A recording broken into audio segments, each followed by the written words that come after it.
Okay, so you want to own a luxury watch manufacturer. You picture an atelier in the Swiss Jura, master watchmakers in white coats bent over benches, a movement with 300 parts assembled by hand over weeks. A finished piece in a velvet box selling for $50,000, while your factory floor hums quietly and profitably in the background. That's the picture. Here's the number that reframes it. Among approximately 400 Swiss watch brands, the four largest privately held companies, Rolex, Patek Philippe, Audemars, Piguet, and Richard Mille, generated a combined revenue of CHF 17.2 billion in 2024, accounting for around 48% of the market. Four companies, half the market. The other 396 brands split what's left, and what's left in a market that's actually contracting gets thinner every year. Here's what nobody tells you going in. The luxury watch industry is one of the few manufacturing businesses in the world where the product genuinely appreciates in value after the customer buys it, where demand consistently outruns supply at the top end, and where gross margins on a finished piece can reach 60 to 90%. And yet building a new brand that captures even a fraction of that margin, that earns the kind of cultural authority that makes a waitlist possible, is one of the most capital-intensive and time-intensive ventures in consumer goods. The margin is real. The time it takes to earn the right to charge, it is the part that kills most new entrants before they ever reach it. We're going inside the real economics of owning a luxury watch manufacturer. We'll build the atelier, hire the watchmakers, produce the movement, and then ask the question that every entrepreneur who's ever fallen in love with a Patek Philippe eventually asks. How do you actually build something like this from scratch? First, understand what you're actually buying, because a luxury watch manufacturer isn't primarily in the business of making precision instruments. It's in the business of manufacturing scarcity, and the physical atelier is the credential that earns you the right to charge what scarcity commands. A true manufacturer, the word has specific meaning in the industry, is a facility capable of producing its own movements in-house rather than sourcing a botches, unfinished base movements from external suppliers. Today, CNC milling machines do the hard work, grinding and shaping components from the largest to the smallest, etching away at billets of steel. Brass and nickel, with fast-moving robotic arms that follow digital instructions to the millimeter. This leaves the artisanal practices of old, limited to the final finishing and assembly. Patek Philippe alone reports having a fleet of 400 active machines, and most CNC machines in the watchmaking context far exceed a unit price of 1 million francs each. 400 machines at 1 million francs apiece is 400 million francs in precision manufacturing equipment before you've hired a single watchmaker, leased a single building, or produced a single caliber. That equipment cost is the first number that separates the economics of serious luxury watchmaking from the economics of a brand that simply designs dials and outsources movement production to a supplier. A brand can absolutely succeed without owning a manufacturer. Plenty of established names source their base movements from ETA or Sellita and focus their capital on design, finishing, and distribution. But in the current luxury market, where connoisseurs and the financial press scrutinize vertical integration, the manufacture capability is increasingly the thing that separates a brand that can command five-figure prices from one that cannot. Building that capability costs hundreds of millions before a single watch reaches a retailer. The real estate itself is a capital commitment that doesn't get enough attention in most analyses of this industry. Each morning, hundreds of watchmakers and technicians arrive at the facilities, don sterile anti-static white coats and clean Crocs or Birkenstocks, and spend hours tightening tiny screws to spec or attaching dials to movements. The building that houses those people isn't a conventional factory. It's a climate-controlled, dust-managed precision manufacturing environment where humidity, temperature, and particle count matter to the tolerances being achieved. In Swiss watchmaking, every gear, balance, and escapement of a mechanical watch operates with micron or even sub-micron precision. Building a facility to those specifications in the Swiss Jura on land that commands a significant premium precisely because of the industrial heritage and the skilled workforce that surrounds it. Is a multi-decade commitment. The workforce is where the economics become genuinely difficult, because the talent required to produce a serious mechanical caliber is not a skill that scales quickly. The work is segmented, each employee tasked with one of 180 watchmaking crafts. Those crafts are learned over years, often in formal apprenticeship programs that the large manufacturers run themselves, because the vocational pipeline in Switzerland isn't large enough to supply the entire industry from external sources. Training a watchmaker capable of assembling a complicated movement, a perpetual calendar, a tourbillon, a minute repeater, takes the better part of a decade. That person then commands a salary reflecting both their scarcity and the competitive pressure from every other manufacturer in the valley trying to keep their own ateliers staffed. The payroll of a serious manufacturer is a fixed cost that doesn't flex easily downward, even when production volumes fall. The Swiss-made label adds another layer of regulatory and commercial structure that has real economic consequences. Since 2017, a watch must generate at least 60% of its manufacturing cost in Switzerland and be finally assembled there to bear the Swiss-made label. That requirement isn't just administrative compliance. It's a commercial constraint that shapes every sourcing and production decision the manufacturer makes. Because the Swiss-made label is worth a material premium on the selling price in every market the watch reaches. Building the supply chain to meet that standard, and maintaining it as component suppliers move, merge, or exit the industry, is a continuous operational challenge that sits on top of the manufacturing complexity. Then there's the distribution architecture, which in luxury watchmaking is a business unto itself. The traditional model runs watches through a network of authorized dealers who take a margin. Industry norms put dealer margins on luxury timepieces at roughly 30 to 40% of retail, and whose physical premises and staff become part of the brand's customer experience, whether the manufacturer controls them or not. The brands that have achieved the greatest margin control in recent years are the ones that have aggressively built out their own boutique networks, taking the dealer margin back in-house at the cost of significant retail real estate investment across every major market.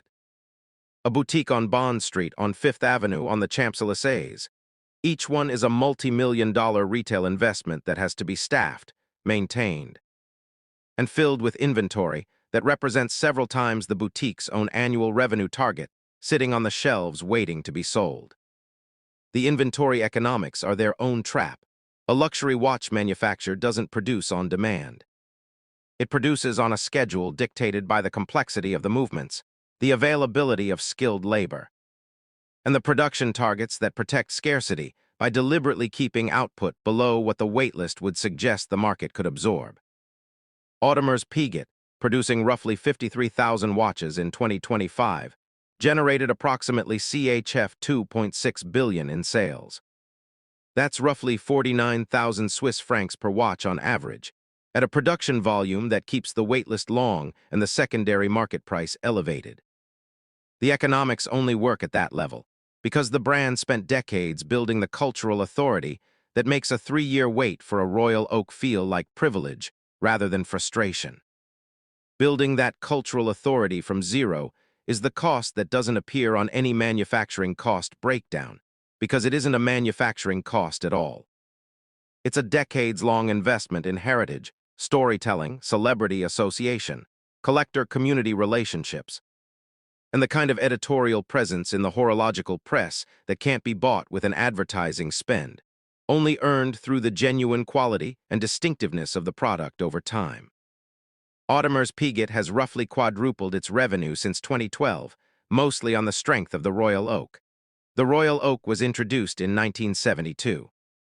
It took 50 years of brand investment, production discipline, and market development to turn a controversial design into a revenue multiplier that dwarfs competitors producing 10 times the volume. So before a single watch has left the manufacturer, before a single retailer has placed an order, the owner of a serious luxury watch manufacturer is carrying a precision facility worth hundreds of millions in equipment alone.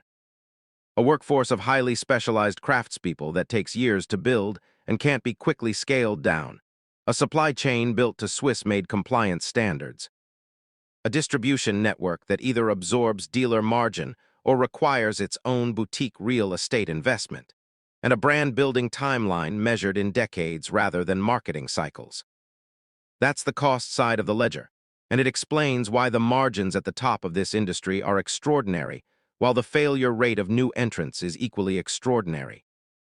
Which raises the question that every entrepreneur who's ever fallen in love with a complicated movement eventually has to answer honestly. Is there a path in? Start with why the margins exist at all. Because understanding the revenue mechanics of a luxury watch manufacturer requires understanding that this industry operates on a logic almost entirely inverted from conventional manufacturing. Economics. In most industries, you build production capacity, then find customers to fill it. In luxury watchmaking, the most successful businesses deliberately produce less than the market wants, and the gap between supply and demand is not a failure of the business model. It is the business model.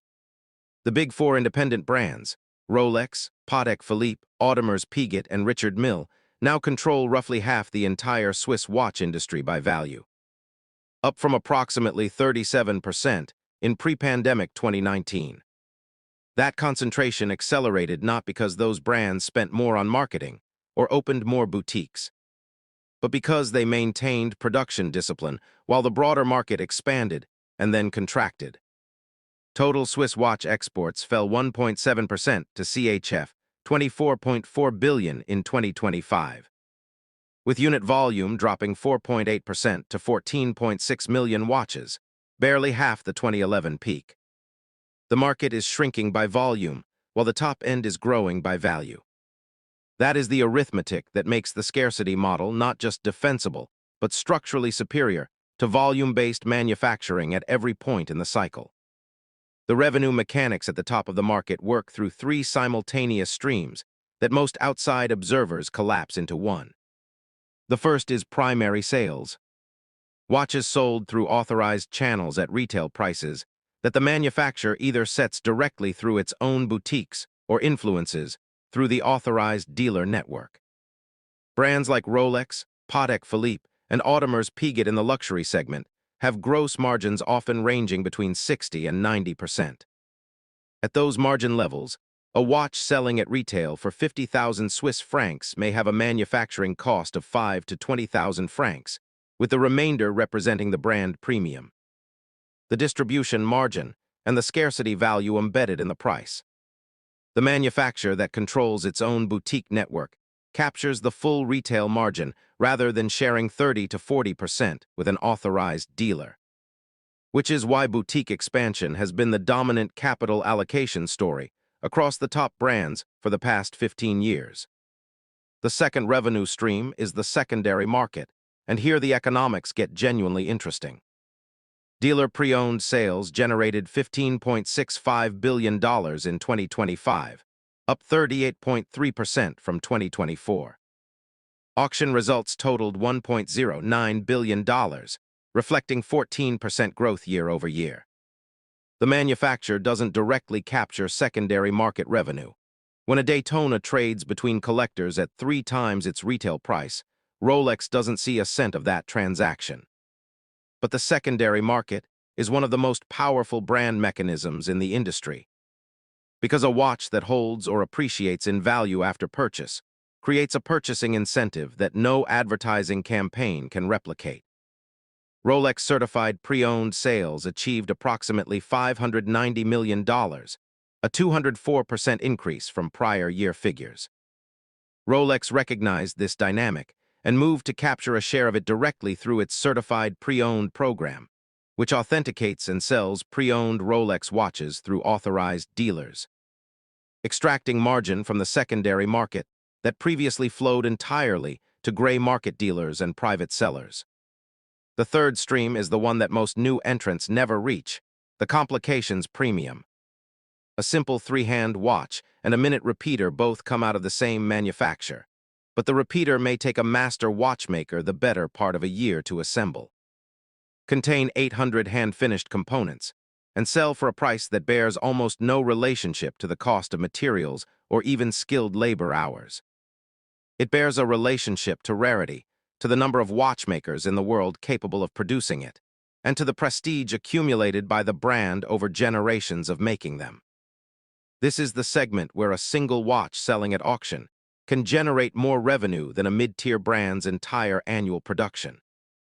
And it's the segment that keeps the ultra-high net worth collector ecosystem binding itself to the manufacturer through the kind of personal relationships that no luxury goods category other than fine aren't quite replicates. Now the risk side.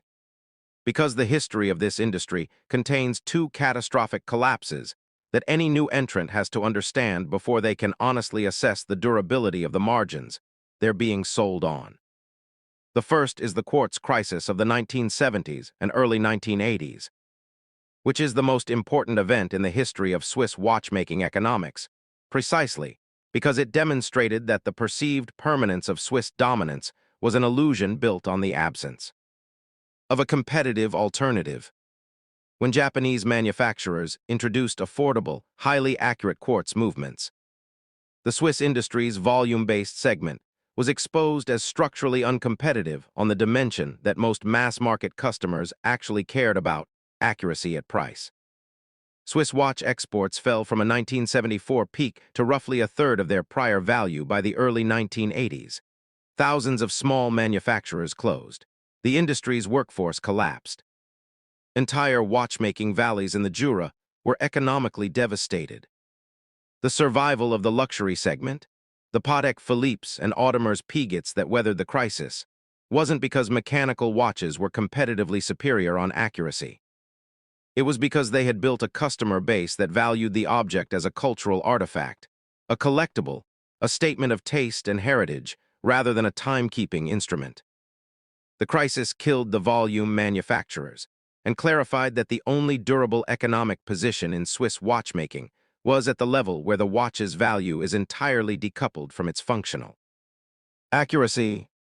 The second collapse is more recent and more instructive for anyone entering the market today. Chinese demand had become the single largest growth driver for the Swiss watch industry through the 2010s, and the industry's expansion during those years, in boutiques opened, production capacity built, and retail partnerships signed, was built on assumptions about continued Chinese consumer appetite that proved fragile.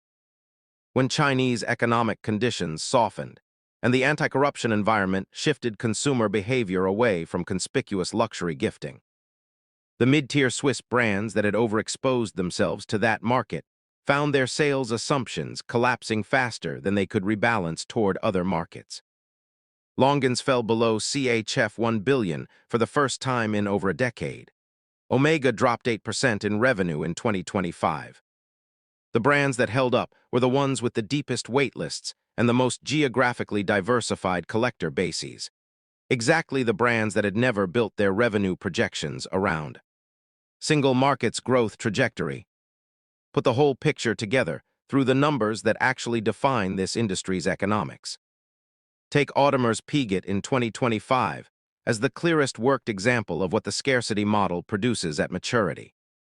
Audemars Piguet sold only approximately 53,000 watches in 2025, reflecting the brand's strategy of producing fewer watches at significantly higher prices, yet still generated roughly CHF 2.6 billion in sales and captured about 6% of the Swiss watch market.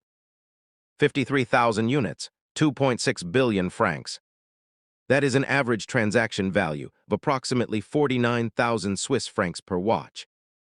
Achieved not through conventional volume manufacturing economics, but through 5 decades of brand investment, production discipline, and collector community cultivation built around a single iconic design, the Royal Oak, that the brand's own CEO described as ugly when it launched in 1972. The Royal Oak failed on introduction, was championed by a small group of collectors who recognized its design radicalism, and then spent 30 years building the cultural authority that turned it into the most coveted sports watch in the world. Audemars Piguet has roughly quadrupled its revenue since 2012, mostly on the strength of that royal oak. The new entrant's dilemma in this industry is precisely that the path Audemars Piguet walked: launch a controversial design, build a collector following over decades, achieve scarcity economics, requires a capital base and a time horizon that most private investors and essentially all institutional investors are unwilling to sustain. The brands at the top of this market are almost all family-owned or foundation-controlled for a structural reason. The economics of luxury watchmaking reward patience over decades, not quarters. Patek Philippe, privately held by the Stern family since 1932, has never needed to answer to shareholders asking why production volumes haven't grown faster. Rolex, owned by a charitable foundation, can subordinate annual revenue optimization to long-term brand protection in ways that a public company or a private equity-backed operator structurally cannot. The conglomerates, LVMH's watch division, Richemont, have the capital but often lack the patience. And their watch brands consistently underperform the independents on the metrics that actually matter in this industry: waitlist length, secondary market premium, and collector community loyalty. So who actually gets rich owning a luxury watch manufacturer? The families and foundations that have held these assets for generations and never needed to justify the slowness of brand building to an external capital provider. The retailers who sit between the manufacturer and the collector, capturing dealer margins on allocation they didn't have to earn and secondary market premiums they didn't have to create. And the collectors who understood early that the right watch at the right moment from the right brand isn't a purchase. It's a position in an asset class with a 50-year track record of appreciating faster than most conventional investments. Could you get rich building a new luxury watch manufacturer from scratch? Yes, but the timeline required makes almost every conventional capital structure unsuitable for the attempt. You are not building a manufacturing business that will return capital in 5 to 7 years. You are building a cultural institution that will begin generating serious returns sometime in the second or third decade, if the design is distinctive enough to earn collector attention. If the production discipline holds through every market downturn, that tests whether you'll compromise scarcity for short-term revenue. And if the brand storytelling accumulates enough heritage weight that a customer pays 49,000 francs for an object that keeps time less accurately than a $20 quartz watch in their phone. The atelier is real, the craftsmanship is real, and in the right hands, the margins are extraordinary. What isn't real is the idea that any of it comes quickly.